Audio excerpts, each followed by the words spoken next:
ছিলেন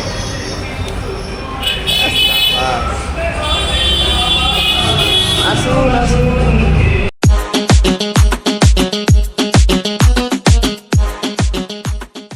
এর মধ্যে এখন 4টি অসুস্থ পাতা আছে, এইগুলোকে এবার আমাকে করতে হবে হচ্ছে শ্রীরাম লিখে।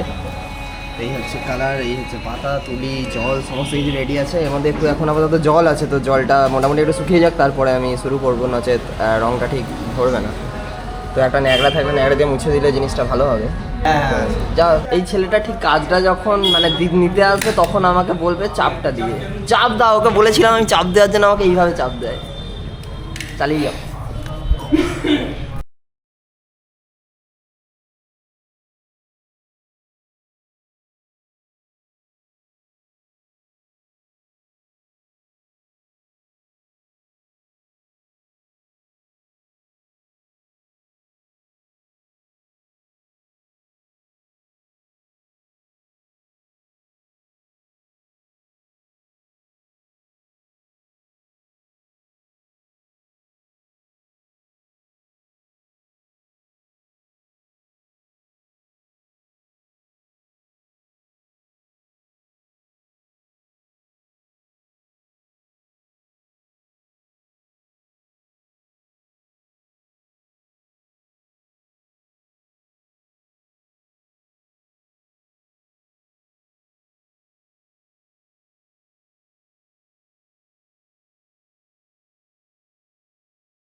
আমি খৈনি বানাচ্ছি।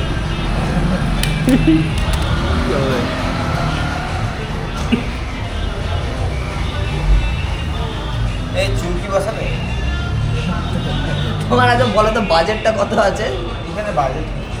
বাজেট যদি ভালো হয় তাহলে তুমি এর মধ্যে ডেকোরেশন সাইডে সাইডে চুমকি দাও, এদের করো।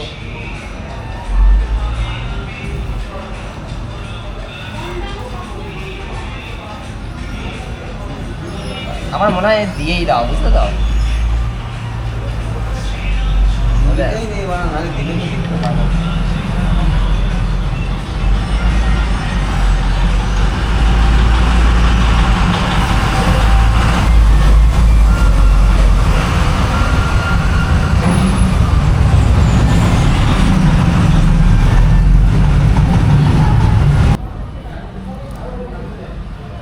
তো মোটামুটি এটা লেখাটা হয়ে গেছে, কত সুন্দর লাগছে। এইবার এটার মধ্যে কারুকার্য করছে এই ব্যক্তিটা, দেখা যাক কী জিনিস করলে এটা আরও দেখতে সুন্দর হয়, সেই জিনিসটাই করছে। কিছু অসুস্থ পাতা বেঁচে গেছে যেগুলোকে আর কাজে লাগবে না, আর প্রত্যেকটাতেই লেখা হয়ে গেছে শ্রীরাম। ব্যাস, খুব সুন্দর লাগছে। এটার শেষ ফিনিশিংটা একবার দেখাবো তোমাদের, সেটা কেমন লাগছে অবশ্যই কমেন্ট করে জানাবে। আর এরকম যদি মালা তোমাদের লাগে অবশ্যই ফোন নাম্বারে যোগাযোগ করবে। এই ব্যক্তিটাকে চিনে রাখো, আমাদের দেইপুর দক্ষিণ বাজারের যেই বড় বারোয়ারিতলা আছে সেখানে এই ছেলেটা বসে থাকে, সুন্দর সুন্দর কাজ করে।